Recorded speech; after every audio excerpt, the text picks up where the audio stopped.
Ladies and gentlemen, I am genuinely scared that chess.com is going to ban my alt account. Now, not really, because as you guys will know, I did not cheat, but I have been playing so well on my ChessUp 2011 account. Since my grand return to chess, I am so far 6-1 in that account where I play on my ChessUp 2011, or sorry, not 2011, ChessUp 2 smart board for over-the-board practice. And 6 of my games so far have been above 90% accuracy. All of my 6 wins, and I've just hit 2400. Today I'm going to show you 2 games that I played with black, where I played above 95% accuracy in both of them. One of them I just finished playing against fairly lower rated opponents. They were both like 1954 and 1922. Those were their ratings, because that just kind of happens on the chess up. But I feel like I'm talking too much, so without further ado, let's get into the act. Alright guys, so in this first game, I play against Jim Mariri from Brasilia, and I am playing with the black pieces. And I play this game at 94.2% accuracy, and I have 2 brilliant moves. So my opponent opens up with a move pawn to e4. I remember he actually played this pretty interesting opening against me. This game only was kind of short, lasted 28 minutes. And the opening was after after e4, e3, my opponent played the move pawn to d3. I don't think this is a misclick, because if I look at his other games, he plays this as well. And after pawn to d5, he quickly blitzes out the move knight to d2. So I'm already out of theory here. I'm not really so sure what to do. Now, I think I just decide here to play c5, yes, which is a book move. It's kind of a principle of the French defense. You kind of, usually because in the French defense there's a pawn on d4 and you like to play c5 to challenge that. Also, it makes knight c6 look a lot better. So after pawn to c5, I'm not really so sure what my opponent's gonna do here. He just develops the knight, and here I'm really not unsure of what to do. So ultimately I end up going with the move knight to c6, which is the best move. I'm not really spending too much time either, because I know that there's not really too much interesting stuff to think about. Like, knight c6 is just going to be a fine move. And now my opponent plays g3. So this is a pretty solid opening from white, by the looks of it, where you're just going to try to develop the bishop out here. I play knight f6. Once again, the best book move. My opponent plays bishop g2. And now I decide to go bishop b7. I really wanted to develop this bishop and castle, and once again, it's a book move, just like bishop d6 would be. But this is actually the best move, as it gives white the least advantage. Now, the reason why I didn't really want to go bishop to d6 here was because I thought that if, it's, for example, I go bishop d6, of course he can't do this right away, but I thought in some lines, he could go queen here, castles, rook here, and try to go here. And I didn't think I would have enough to support it, and I thought that the bishop on d6 isn't really doing much either. For example, it's just staring over here. So I thought, why not just keep it on e7? Maybe we'll get it on this diagonal in the future. And after my opponent castles, I castle, and this is the position. My opponent still hasn't spent any time, because I think that he, knows this opening. And now rook to e1. So here I think that I spend my first time. I think here I was thinking about moves like b6 or b5. I think I was going to play b6. Ultimately, I ended up playing queen c7 after a little bit of thought. I think that I didn't really like b6 because I didn't really feel like it did anything. I felt like I could go with b6 and fianchetto the bishop at any time. And I felt like queen c7 would just be a much better move. And it is. It's the best move in the position. And the point is if this, now I'll be able to just come back with my knight and pressure the pawn, and he can't really do anything, right? He can't defend it. So my opponent still plays e5. Because now after knight d7, queen e2, he can defend it like this. And here my position is already a little bit better, because I have a lot more space. And while it looks like my bishop isn't developed and stuff, in reality, this is a very nice position in the French defense, because you will be able to play b6 or b7, or more aggressively, what you should do is play b5. It gives you a slightly bigger advantage because it takes more space. And here white can't really do anything to attack you, and you're just going to try to kind of break out on the queen side. Now here I decide to play b6. b5 would be the better move to take more space, but I once again feel like that's not really my style. But I don't really like this move because once again you see how much more advantage it gives white. Like I would have had like a minus 0.4, now it gives white 0.3, just because, you know, it's kind of a slow move. But also b5 can be you can argue that b5 is a little bit overcommitting. Now my opponent, still not thinking, plays knight f1. I decide to develop my bishop to b7 and now h4. So he's like clearly trying to like attack me or like do something close to it. But I think that that'll probably never work in this position. I make another improving move, rook a8. Now here I'm actually just using the wrong strategy. Of course, like this plan is fine to try to play in the center, but what I should have done is go b5 and try to play on the queen side. But it seems like he's also like pretty solid on the queen side, not really a way to break through. But this plan is also very justifiable, as it feels like if you can break this open, you're gonna be just fine. So here he plays knight h2, which is a move that really catches me off guard. I thought that he was going to play knight e6, but knight h2 doesn't really seem like it does anything. Actually, later in the game, his idea is to go knight g4, and he does this, but it's not a good move, and it doesn't help him really at all. And after pawn to f6, which is just, you know, following this plan of trying to break open the center with my rooks, he decides to take. And after bishop takes, I didn't want to take with a knight. Of course, I can't take with a knight because he'll take here. After bishop takes knight g5, I decide to, of course, play e5, simply to defend this pawn a bunch of different ways. And now he does something that I really think is very, very questionable. He takes my bishop. And right as he does this, I kind of just realized that this has got to be a bad move, because this is just giving me all the play in the world. Like, e4 is just going to be a massive push for me. And this bishop is kind of bad in itself. Like this, it's just blocked by this pawn and stuff. So even though you want to give up like a knight, you like usually bishops are considered better than, like slightly better than knights. Here it's just not a good idea to give it up. I of course decide to take back with a knight because it just makes the position a lot more active. Not really any need to take back with the rook here or the pawn. That just weakens the king. And now after bishop d2, which I feel like is another mistake, because I feel like once again it gives me all the play in the world. Now here what I should do is just be patient. I shouldn't lash out yet. I should just play h6, improving moves. Instead I go for e4, which, you know, still gives me a -1 advantage. But after d takes e4, I actually make a mistake. So I think for a while here, I think for like a little over a minute, and I decide to play taking with the knight. Now, the reason why, I just didn't think that taking with the pawn was super strong, because now I thought after knight g5, I can't kick him out because he'll take. And I thought that for some, I just kind of underestimated my attack after like knight d1, after knight d4. Because if this happens, for example, in this, I can already start to kick out the queen, and this pawn is always very well defended, right? Even if he like does something like this, the pawn is always very well defended. He can never take it. And it still doesn't look so clear how this position is winning, but ultimately I'm just going to be able to start kicking his queen away, put my knights in good positions, kick him out, and yeah, just this position is just already very good for me.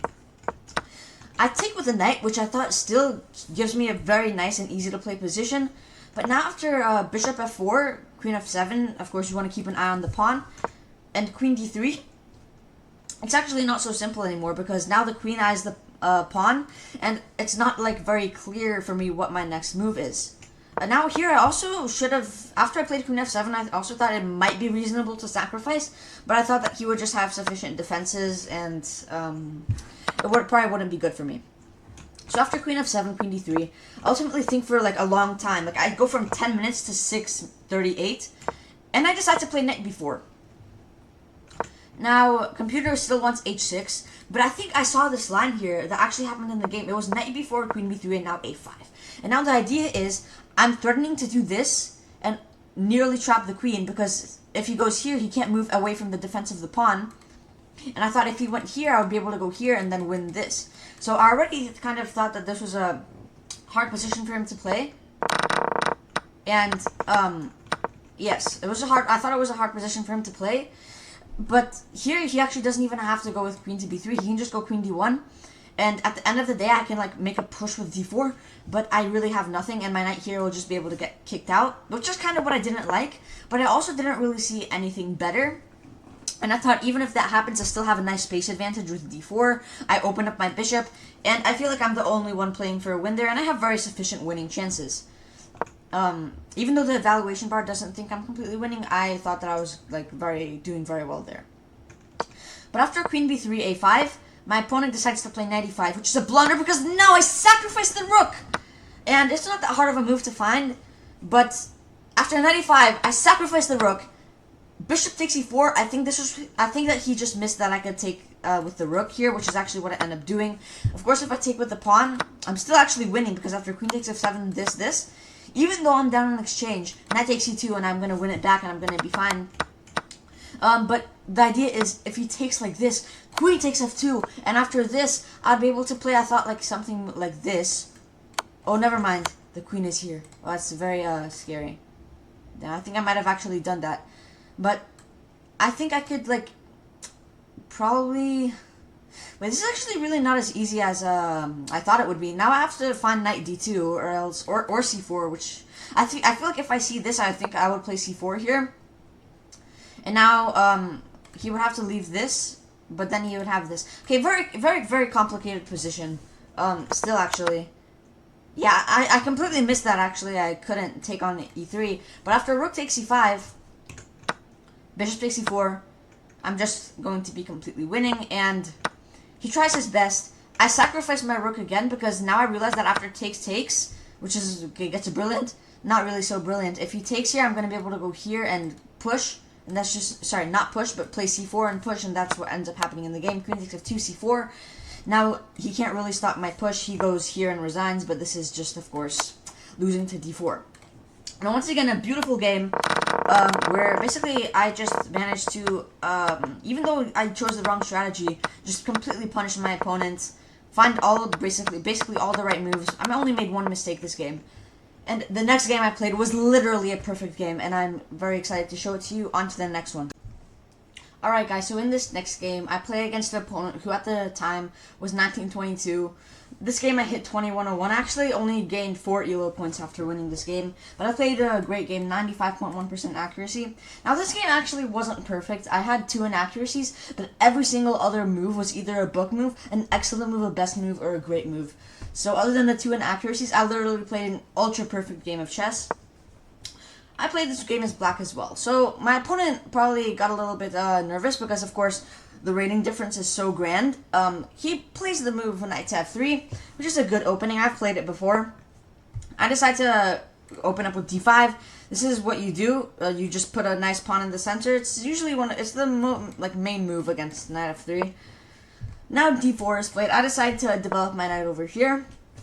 And after bishop g5, e6, which is, just an opening, c3. Actually, already I get out of theory on move 4 with bishop d6, which is actually just like a pretty bad move because I just don't know the opening. And my opponent punishes this. So basically, here, this is my only inaccuracy of the opening, and which is why I'm not really particularly happy that how I played this opening, because it's not really good to have an inaccuracy. This is more of a mistake too because it just gives white a very nice and easy initiative. Here the right line to play is h6, and then after, for example, the bishop would come back. Now you can actually go here, and now how you play is you go bishop, you bring the knight in here, which is nice. Now, like, let's say they go here, and now you have to already start, you're already actually just winning here, which is kind of crazy. So they would have to take you after h6, and you get a very nice position then. Or if they come back now, you should go bishop d6 probably. But I go bishop d6 right away. And now they just can play knight bd2, and e4 is coming. And after I take, they'll be able to take back, and now they just get like a very nice drawish, easy to play position. And I just decided to play knight bd7 here, and now my opponent plays e4, and now I just realized that bishop to d6 was probably a very bad move. Of course, it's just like an opening mistake. I don't know, I would call it a mistake, but also it's kind of just like a bad book move. It feels like. And after I take, I kind of have to go bishop e7. And here I just realized that okay, this is just probably equal. Actually here, white has a nice 0.64 advantage. I thought that, actually, for some reason, I thought that if anything, I was the one here with an advantage, because I thought I'd be able to get the nice diagonal for my bishop and such, and play for c5 in the future, and I was actually kind of okay going for this position. But here my opponent plays bishop d3. And now I play an absolutely ridiculous move, which the computer also calls an inaccuracy. First I take.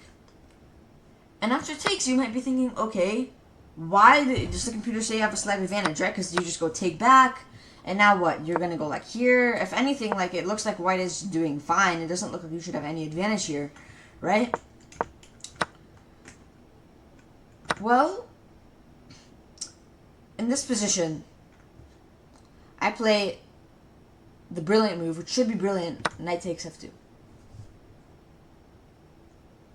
And the unfortunate part is, I actually thought about the best and brilliant move. I thought about knight takes c3. Now, you might be thinking, what's the difference? Well, okay, obviously the thing is, after knight takes f2, it wins a pawn, right? And because of this sequence, which actually ends up happening in the game, after he takes this, takes c7, takes b2, I'm up a pawn. And the difference here is now, I thought that after he moves the bishop, for example, here, let's say he comes back, I thought that now I can go here, and if he doesn't go anywhere back, let's say he goes to e2, now I thought when I come back over here, I have a threat on the pawn. But my idea was, after I go here, and this same line occurs, after I, for example, like, after bishop e2 come back, I don't really have a threat on the pawn anymore. But the reason why this is better is because now my knight can come to b6 without the threat of ever being chased away. But the thing is, I had evaluated during my 1 minute of thought that, for example, I think I saw, like, this position. I think that I thought, like, something like this. I thought that if he ever plays this, I would be able to go to here. And here I thought I'm just up a pawn and fine. But this is actually bad for me because I just completely missed that now my opponent can go here, restrict me from castling. Even though I think I would have still played f3 and went here, and probably honestly been playing for a win here. It feels like both players can be playing for a win here. Actually, here that would allow knight f7, so I'd have to be very sharp. I have to like go here or something.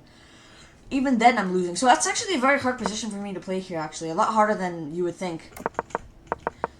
So yeah, that's why it would be better to take this pawn. Instead, I take here, and of course, if he takes here, after I would take back, I'm just up a pawn very cleanly, and he can like try this manual castling, but like in the end, we'll just get like a position like this, for example. I can maybe play c5. I would probably play like b6 here to try to go here, and then go c5. And here I'm just up a pawn, and I feel like my position is just very nice. For sure, like, just gonna win that game. But in the end, we get this position, and after pawn to a6, I think I'm just doing very fine. And I just completely destroy my opponent from this point on. Every single move is either best, excellent, or great from this point on. I play ridiculously. Like, literally just like an engine. So he goes bishop b5, trying to not allow my knight to escape. But the reason why this isn't really good is because now I can go a6. And here I thought what he should probably go for is this. And he should go for this position.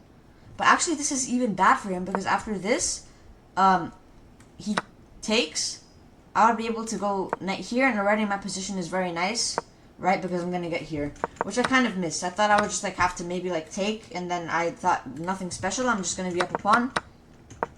But actually, that would be very bad for my opponent to do. But after a6, my opponent decides to take, and here I spend another minute. I'm spending a lot of time, but I think it's worth it, because here I seriously consider taking with the king. And it's also a very fine move. Actually, computer says it's the best move, but bishop takes e7 is also the best move, and computer gives me more of an advantage. Now, the thing about taking with the king is that it kicks the bishop away, and it also keeps this pawn defended from this, but it also makes your bishop very passive, and it delays your development, and it's like very hard for you to get your bishop out now, kind of. Actually, you can play b5, but then like already your opponent can start trying to open you up. It's going to be a pretty difficult position to play. But the bad thing about taking with the bishop is now after rook b1, it looks like the knight is attacked, and then when you move it, it's going to take the pawn. And of course, if you do move the knight here, you are going to lose the pawn. You still actually have an advantage here because now you can go here, I thought, and you would go for this line. Where I thought you would go here, but like, yeah, for example, this actually probably can't happen because of that. But here you would be winning because of this, of course. And if he just comes back, I thought that now I could take here probably and then go like here. And already here, I thought this position would just be a very nice... Ooh, I'm completely losing, never mind. But yeah, because the knight gets trapped. But I thought that, yeah, of course, that's probably not good for me. But I have rook c8 here, which I played in 4 seconds. Because I calculated before, of course. And now I realize the bishop has to move. And when it does, I'm going to go here and pick up this pawn. So here I thought like a sample line would go like this, for example. And I thought that in this position, I would be fine because I'm getting here. Once again, actually, in this game, I always miss this idea of going bishop d6. Like, here, it's actually just better for me to go here and then castle, just to, like, always never have pressure on my position. Even probably give up this pawn for a short amount of time because I'm going to have a lot of counterplay. But, yeah, that would lose to... Well, not lose, but I would still be playing for the win, but bishop d6 would be very annoying there. But instead, he goes to a5, which is actually losing because after knight c4... a5, which by the way I spend a lot of time on because here I was very confused because I realized that, you know, I can't castle.